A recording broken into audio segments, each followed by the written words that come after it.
오늘 우리에게 주시는 하나님의 말씀은 사무엘상 1장 12절에서 18절까지 말씀입니다.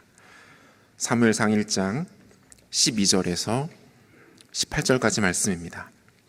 구약성경 408면에 있습니다. 제가 봉독하겠습니다. 그가 여호와 앞에 오래 기도하는 동안에 엘리가 그의 입을 주목한즉 한나가 속으로 말하며 입술만 움직이고 음성은 들리지 아니하므로 엘리는 그가 취한 줄로 생각한지라. 엘리가 그에게 이르되 내가 언제까지 취하여 있겠느냐, 포도주를 끊으라 하니 한나가 대답하여 이르되 내 주여 그렇지 아니하니이다. 나는 마음이 슬픈 여자라. 포도주나 독주를 마시는 것이 아니오 여호와 앞에 내 심정을 통한 것뿐이오니 당신의 여종을 악한 여자로 여기지 마옵소서. 내가 지금까지 말하는 것은 나의 원통함과 격분됨이 많기 때문이니이다 하는지라. 엘리가 대답하여 이르되 평안히 가라.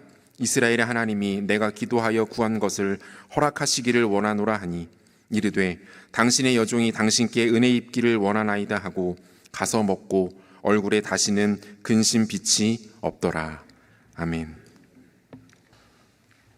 여러분, 누가 기도할 수 있을까요? 또 누가 기도를 할까요? 그럼 아무나 누구든지 할 수 있죠. 필요한 사람은 얼마든지 기도할 수 있죠. 그런데 지난번에 소개를 해드린 노르웨이 목회자 오 할레스비의 기도란 책을 보면 그 할레스비 목사님은 이렇게 이야기를 합니다. 자신의 한계를 철저히 느낀 사람이 기도할 수 있다. 무력감을 진심으로 느낀 사람이 진정한 기도를 할 수 있다. 그러면서 인간이 느끼는 무력감이야말로 기도의 본질이다. 이렇게 이야기를 합니다. 아닌 게 아니라 뭔가 자신감으로 충만한 사람, 나는 할 수 있다 라는 생각이 가득한 사람은 정말 마음을 담아 기도할 것 같지는 않아요. 자, 이렇게 보면 우리는 이제 그 단어를 싫어하지요. 하지만 무력함, 무기력함, 이게 기도의 조건이 아닌가. 지금 본문의 주인공인 한나의 상황이 바로 그렇습니다. 철저한 인간의 한계, 무기력감. 왜냐하면 자녀가 없어요. 이 한나의 남편은 엘가나라는 사람입니다. 레이지파 사람인데 에브라임 지역에 와서 살고 있는 사람입니다. 근데 굉장히 성실하고 또 경건하고 특별히 아내인 한나를 무척 아끼고 사랑하는 남편이었습니다. 근데 단 한 가지, 이제 그때 당시에 세상 풍조를 따라서 엘가나가 첩을 한 사람도 없는데 이름이 브닌나예요. 근데 브닌나는 자식이 여럿 있었던 것으로 보여요. 그러니까 아마 적어도 4명 이상의 자녀가 있었던 것으로 보입니다. 근데 이 브닌나가 이걸 근거로 해서 이제 정실 부인은 한나를 조롱하고 힘들게 만들고 계속해서 괴롭혔던 것 같아요. 근데 당시는 이스라엘의 큰 명절이 오면 실로에 있는 장막성전이죠. 솔로몬의 성전이 지어지기 전이니까 그 장막성전으로 가족 모두가 갑니다. 거기서 제사를 드려요. 그 언젠가 큰 절기가 와서 엘가나가 가족들 모두를 데리고 거기로 올라갔어요. 거기서 제사를 드리고 그리고 화목제를 드리고 난 다음에는 이제 그 제물을 나눠 먹을 수가 있으니까 제물을 다 나눠줬답니다.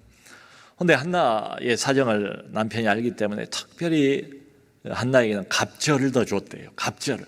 그런데 이걸 보고 브닌나가 또 시기와 질투를 견디지를 못하는 거예요. 한나를 무척 심하게 그때 괴롭혔던 것 같아요. 한나가 먹지도 않고 그냥 성소로 뛰쳐 들어와서 거기에서 이제 기도를 합니다.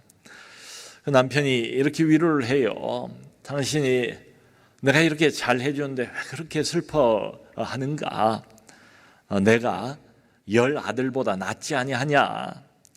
자식은 없지만 하지만 내가 10 아들 목을 할 테니까 좀 마음을 불라, 이런 식으로 위로를 해요.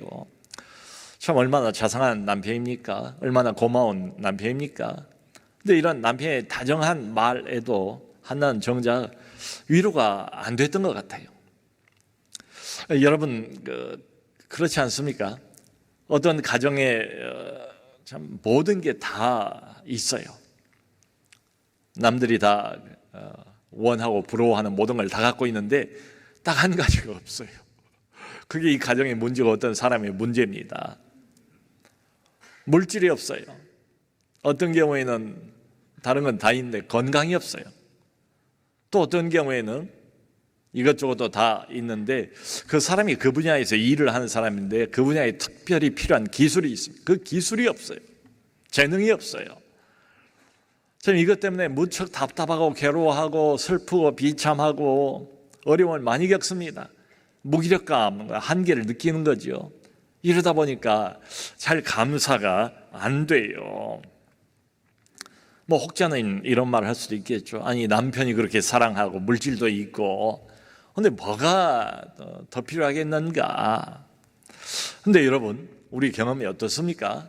이것저것 다 있다고 할지라도 남들은 그렇게 볼지 몰라도 한나의 속마음을 누가 알겠어요? 결정적인 한 가지가 없어요. 그게 없어가지고 괴로워요. 이 사람은 힘든 거예요. 더군다나 본인나하고 한 집안 울타리 안에서 늘 같이 지내야 돼요. 근데 끊임없이 한나를 음으로 양으로 괴롭히는 이 사람이 바로 옆에 있다고 생각을 해보세요. 자, 그런데 주목할 것은 이 모든 어려움, 이런 상황을 마치 하나님께서 일부러 만드신 것처럼 그렇게 보여요. 여기 1장 5절 보면 이런 말이 나왔습니다. 여호와께서 한나로 하여금 임신하지 못하게 하셨다. 그러니까 태를 막으신 분이 누군가 하면 하나님 자신이래요. 왜 하나님이 이러시는가 잘 몰라요. 그런데 어쨌든 궁극적인 원인은 하나님이래요. 그러니까 한나에게 어떤 육체적인 문제가 있는 게 아니래요. 그것보다 훨씬 더 아직은 모르는 어떤 영적인 이유가 분명히 있대요. 여호와께서 일부러 의도적으로 한나로 하여금 임신하지 못하게 하셨다, 이렇게 나와요.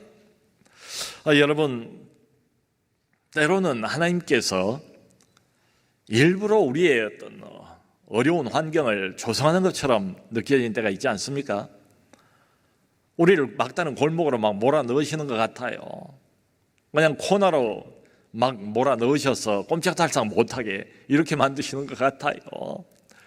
이것저것 다 해봅니다만 더 이상 어떻게 해볼 수가 없는 한계에 부딪히도록 우리의 무력감을 철저하게 느끼게 만드십니다.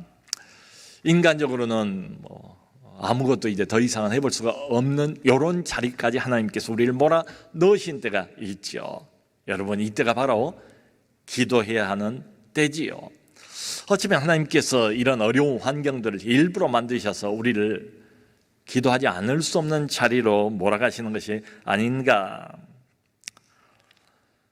유력한 사람들, 흔히 말하는 힘이 좀 있는 사람들, 경제적으로 힘이 있고 사회적으로 힘이 있고 기타 여러 종류의 힘을 가지고 있을 때 내가 이 문제를 해결할 수 있다라고 생각을 한다면 기도 안 할 겁니다. 기도를 한다 해도 그렇게 절박하게 할 것 같지가 않아요. 근데 이것저것 해보다가 안 되는 거예요. 뜻대로 안 풀리는 거예요. 그것 때문에 괴로움을 많이 겪습니다. 아주 힘이 듭니다. 견딜 수가 없습니다. 해볼 것 다 해보고 마지막 남는 건 뭔가 하면 바로 기도입니다. 기도예요. 오늘 여기 10절을 보면 한나가 이제 성소에 들어가서 홀로 기도를 하는데 그냥 기도를 하는 게 아니고 펑펑 울면서 기도를 했대요. 성경 기록에는 동곡을 하면서 기도를 했다. 동곡을 하나님 앞에 하면서 기도를 하는 한 여인. 참 얼마나 불쌍합니까? 얼마나 좀 가련한 여인입니까? 근데 문제는 아무도 이 여인을 도울 수가 없다는 사실입니다. 남편이 아무리 다정해도 마음은 안타까워도 이걸 어떻게 돕겠어요? 생명은 하나님이 주셔야잖아요. 하나님 소관이잖아요. 결국 이 문제는 하나님이 해결해 주실 수밖에 없어요. 이 세상에 그 누구도 지금 이 사람을 도울 수가 없어요. 참 다행인 것은 한나가 이런 처지인데도 불구하고 이 분인나가 원수거든요. 자기 대적 아닙니까? 근데 분인나하고 싸우질 않습니다. 남편이 자기를 사랑한다는 걸 알고 있기 때문에 이걸 이용해서 역공을 펼 수도 있을 텐데 한나가 그렇게 하질 않아요. 그렇다고 해서 완전히 이 상황 때문에 절망하고 포기해버리는 것 같지도 않아요.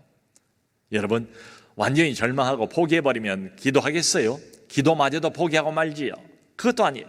그렇다고 해서 하나님에게 그냥 원망하고 불평하고 그런 것 같지도 않아요.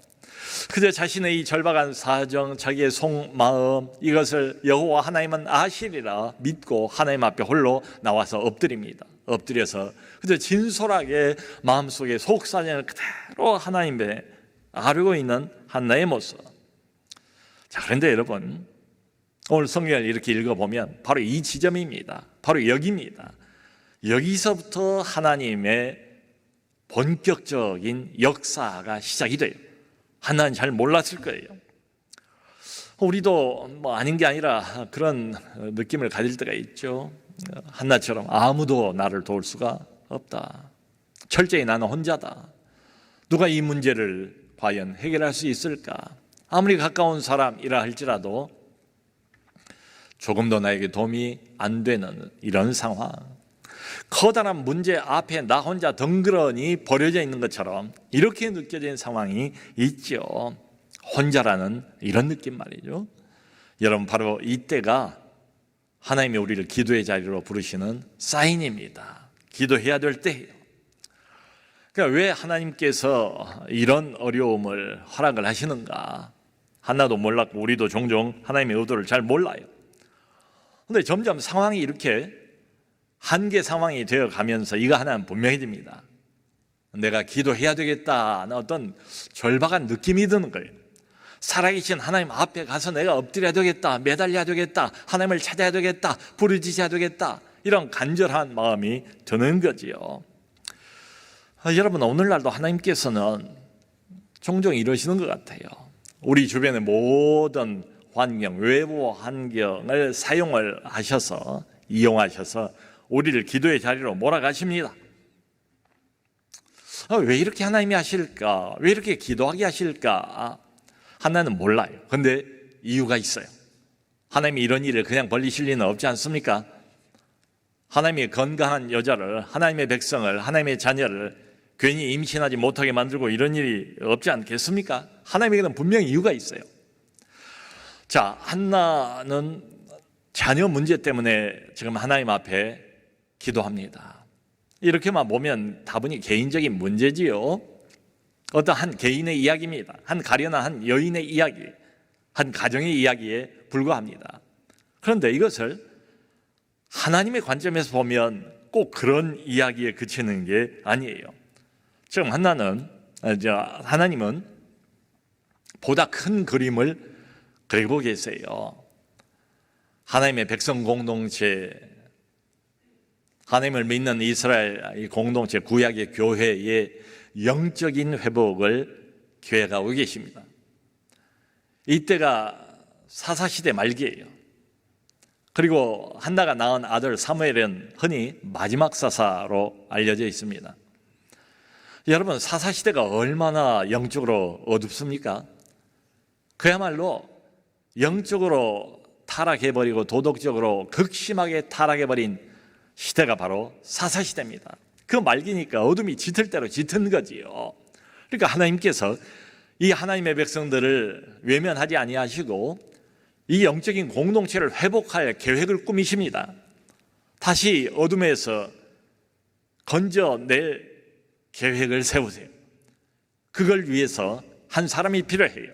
그 사람을 세우시려고 합니다. 그 사람이 누군가 하면 바로 사무엘이에요. 자, 이 계획을 하나님께서 어디에서부터 시작하시는가?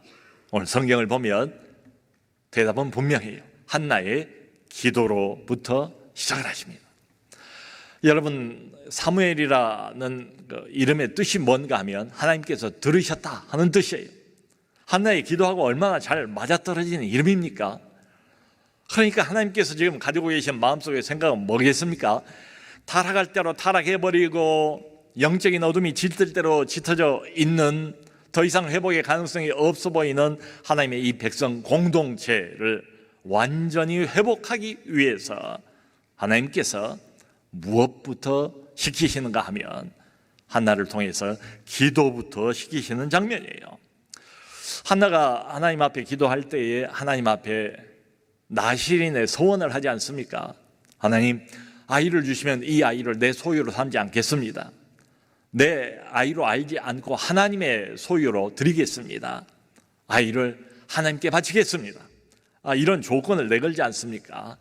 그러니까 하나님 앞에 드려진 아이, 이게 바로 나실인입니다. 나실인의 소원을 하나님 앞에 드려요. 보세요, 하나님께서 이 간절한 기도에 응답하지 않습니까? 그래서 걸출한 영적인 리더를 세우지 않습니까? 그 사람이 바로 사무엘이에요. 사무엘, 이 사람을 통해서 어둠 속에 잠겨있는 하나님의 공동체 전체를 갱신해냅니다. 회복시킵니다. 어둠에서 건져내세요. 여러분, 이런 걸 보면 이게 분명하지 않습니까? 하나님은 어떤 큰 일을 하실 때에 먼저 기도부터 시키신다. 하나님은 어떤 위대한 일을 계획하실 때에 먼저 기도하게 하신다. 이게 하나님께서 일하시는 원칙이에요. 이때나 지금이나 마찬가지입니다. 자, 그러므로 기도 없이 이루어지는 하나님의 큰 일은 없어요. 기도 없이 이루어지는 하나님의 위대한 일은 없어요. 만일 어떤 일이 기도 없는데도 이루어진다, 성취가 된다, 뭐가 좀 되는 것 같다, 오히려 좀 위험할 수도 있지 않은가? 기도 없이 하는 일, 그건 세상적인 열매일 수는 있을지 몰라도, 우리 어떤 육신적인 열심의 열매일 수 있을지 몰라도 기도 없이 이루어지는 하나님의 일은 매우 위험할 수도 있지 않은가? 여러분, 이 한나의 이 개인적인 기도, 또 우리도 종종 어떤 개인적인 문제를 해결하기 위해서 하나님 앞에 엎드리는 경우가 많지 않습니까? 시작은 개인적인 문제로 시작을 해요.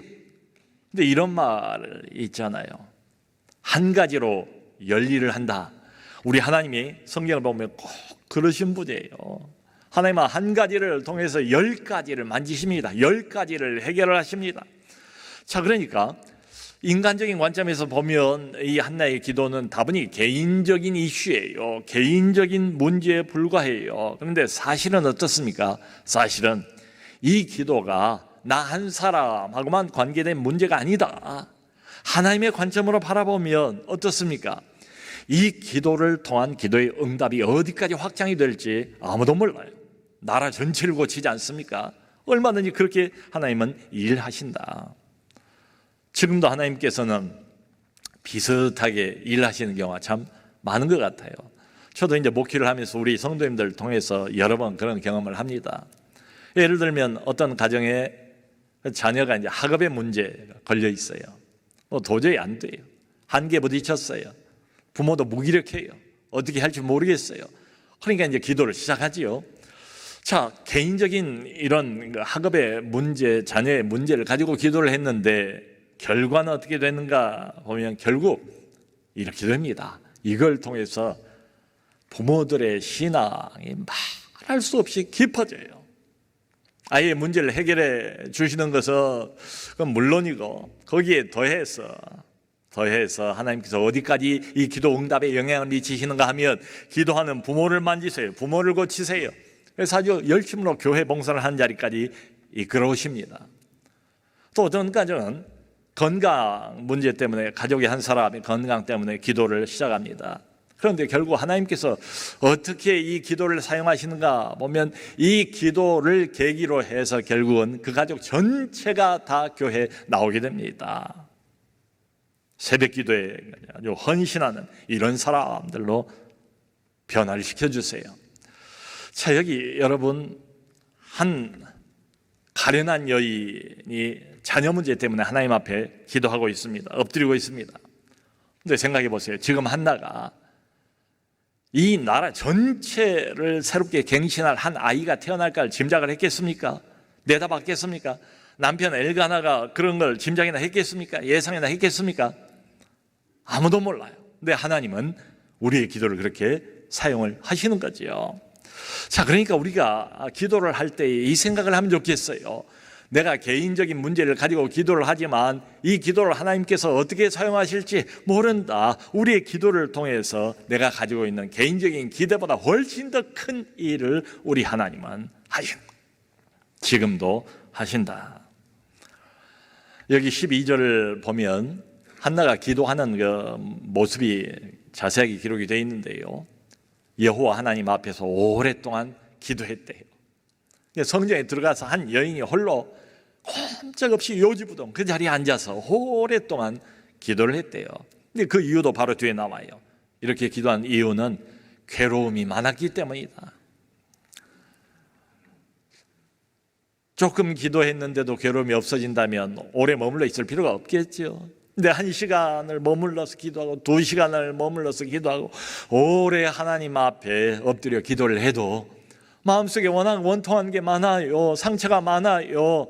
마음이 워낙 답답해요. 영혼이 너무 크게 짓눌려 있어요. 그러니까 마음에 괴로움이 많은 사람이기 때문에 오랫동안 기도로 털고 털어도 이게 다 쉽게 사라지지를 않는 거지요.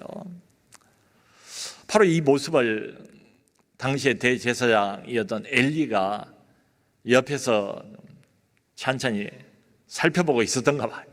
이 성경에 그렇게 나와 있어요. 대제사장이었던 엘리가 관찰을 했답니다. 그런데 한 여자가 들어와서 성전에서 오랫동안 꼼짝달싹 안 하고 엎드려서 기도는 하는 것 같은데 이상하게 기도가 아닌 것 같더래요. 보니까 소리도 내지도 않고 입술만 딸싹거리면서 기도를 하는 모습을 오랫동안 지켜봤습니다. 그리고 여기 이제 엘리가 드디어 14절을 보면 이렇게 이제 판정을 내린 겁니다. 이렇게 한나에게 말을 하는 거예요. 네가 도대체 언제까지 술에 취해 있겠느냐 하면서 포도주를 끊으라. 이 여자가 술에 취해서 지금 이러는 것으로 착각을 한 거예요. 여러분, 엘리는 나이가 많은 사람입니다. 대제사장이었지만 이런 거 보면 영적으로 매우 둔감한 사람이에요. 그런데 한편으로는 이해가 가는 것이 이때가 지금 이스라엘의 명절이에요.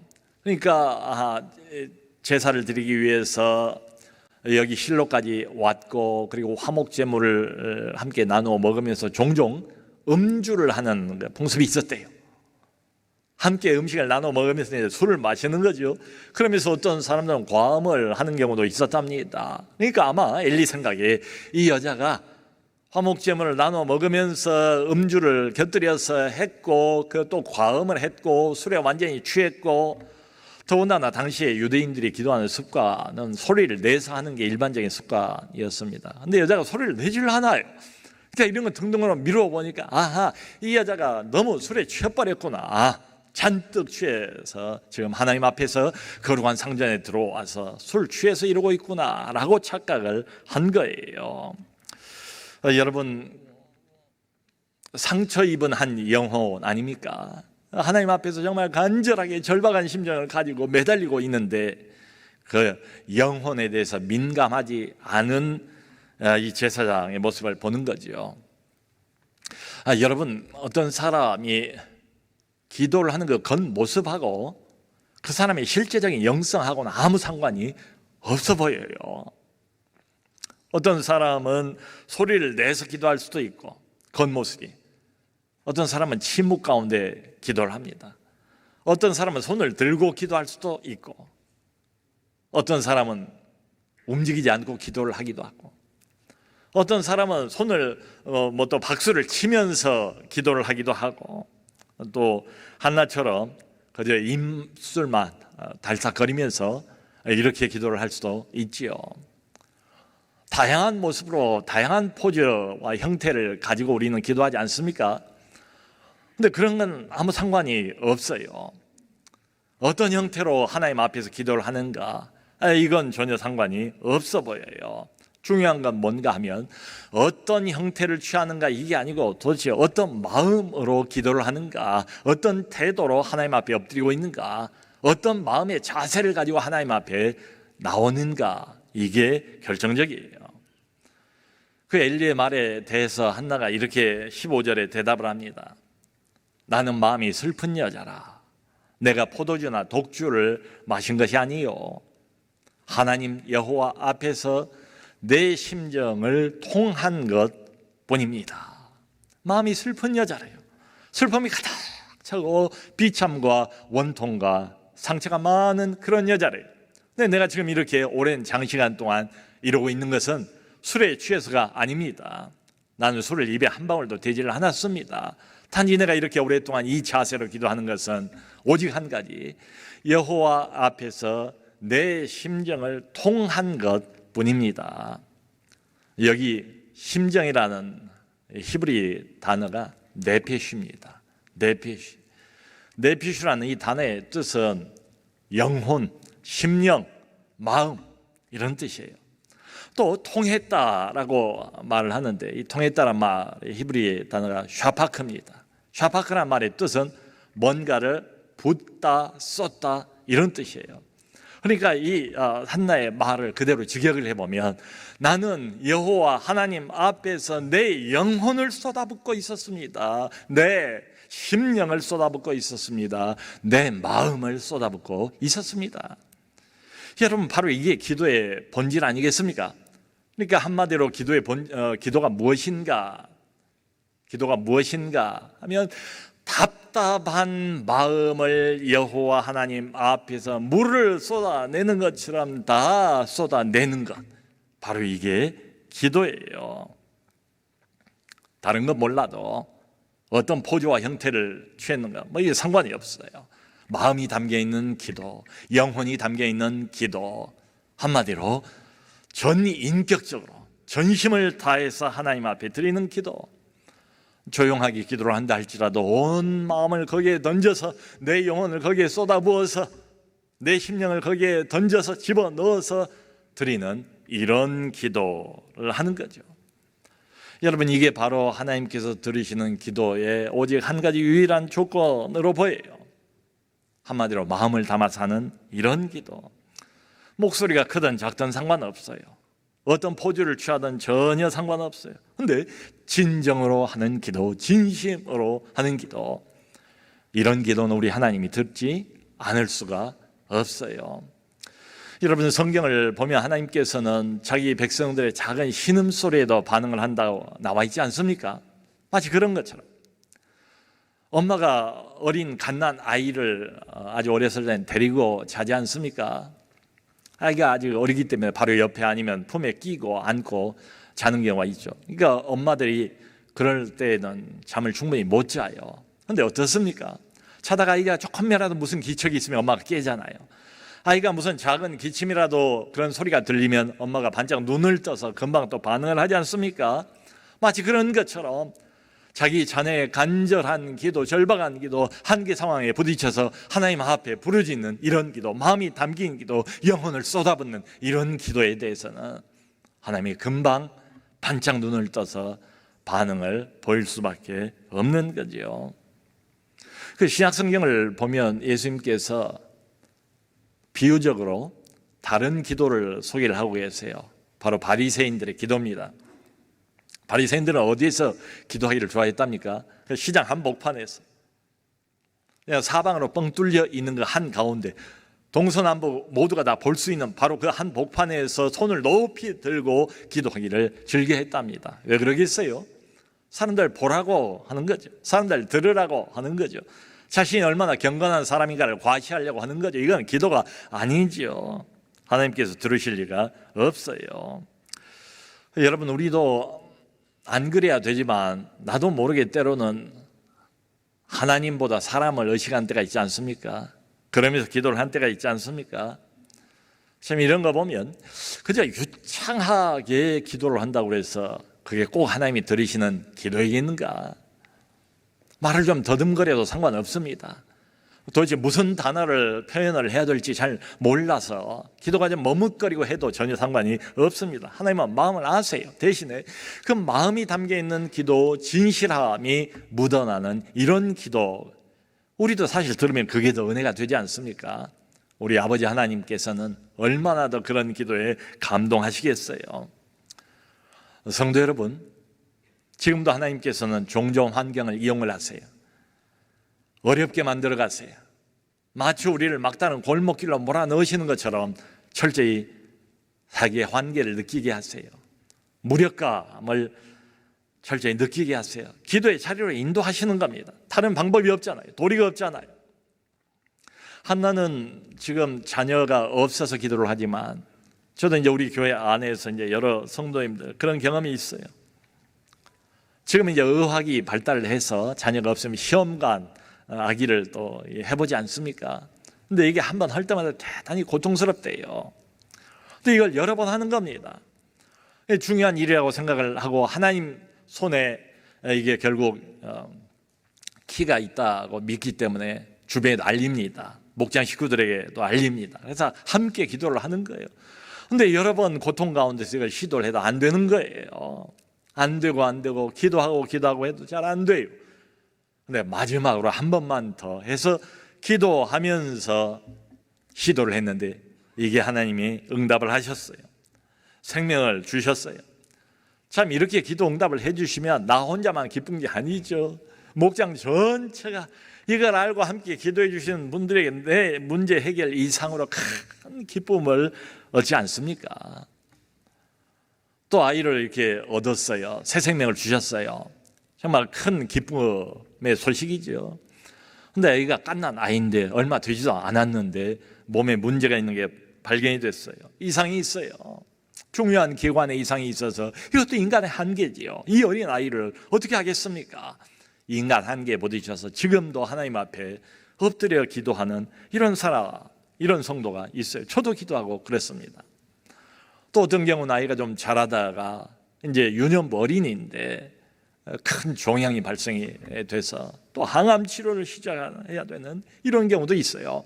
참 인간의 한계 아닙니까? 의학을 믿는다고 하지만은 여러분 여기서 우리는 무력감을 느낄 수밖에 없지 않습니까? 이걸 누구한테 감히 꺼내놓고 우리의 간절한 이 마음을, 답답한 이 심정을 누구한테 하려겠습니까? 이 기도해야 되는 상황이죠.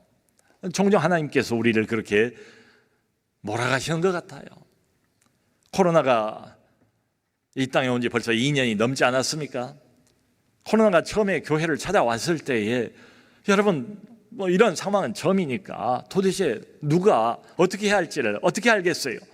이 상황이 어디까지 어떤 식으로 전개될지, 교회에 어떤 영향을 미칠지 어떻게 알겠어요? 그야말로 한계 상황 아닙니까? 어떻게 목회를 해야 할지를 어떻게 알겠습니까? 무슨 매뉴얼이 있는 것도 아니고 기도할 수밖에 없지요. 그러니까 코로나가 터지자마자 그저 119 기도를 하루에 1분이라도 좋습니다. 우리 성도들의 마음을 모아주세요. 우리가 함께 마음을 모아서 하나님 앞에 1분씩이라도 기도한다면 이 절박한 상황에서 하나님께서 기도를 들으시지 않겠습니까?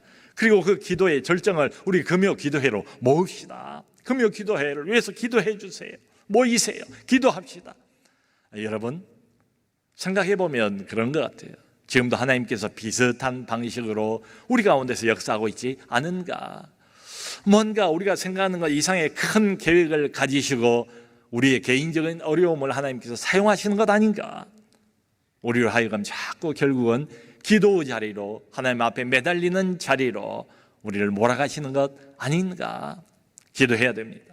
그리고 기도할 때 딱 한 가지 요걸 기억하면 좋겠어요. 한나처럼 우리의 마음을 쏟아서 드리는 기도, 우리의 영혼을, 우리의 심령을, 우리의 전 인격을 하나님 앞에 물을 완전히 쏟아 놓는 것처럼 쏟아내면서 쏟아 부으면서 드리는 이런 기도 말이죠. 여기 뒤에 보면 한나가 마음의 평안을 얻었대요.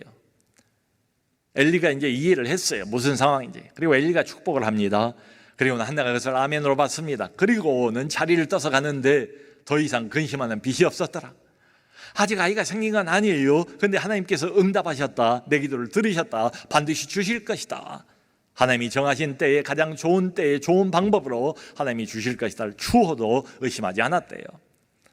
여러분 정말로 한계 상황에 부딪혀서 절박한 마음을 가지고 하나님 앞에 엎드려서 마음을 쏟아부어서 심령을 다 들여서 하나님 앞에 기도했을 때 이렇게 하나님이 응답을 주세요. 평안의 응답, 문제가 아직 해결된 건 아니에요. 그런데 마음속에 먼저 그 응답의 사인으로 평안을 주세요.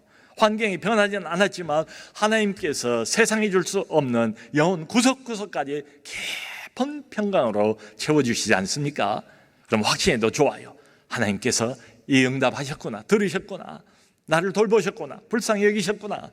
반드시 하나님이 가장 좋은 때에 선하게 문제를 해결해 주실 것이다 믿어도 좋습니다. 여러분, 여기 한나를 보세요.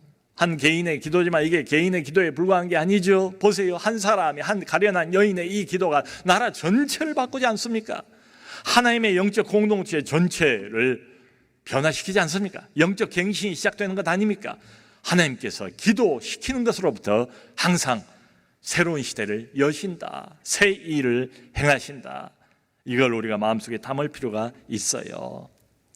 성도 여러분, 기도해야 되는 때입니다.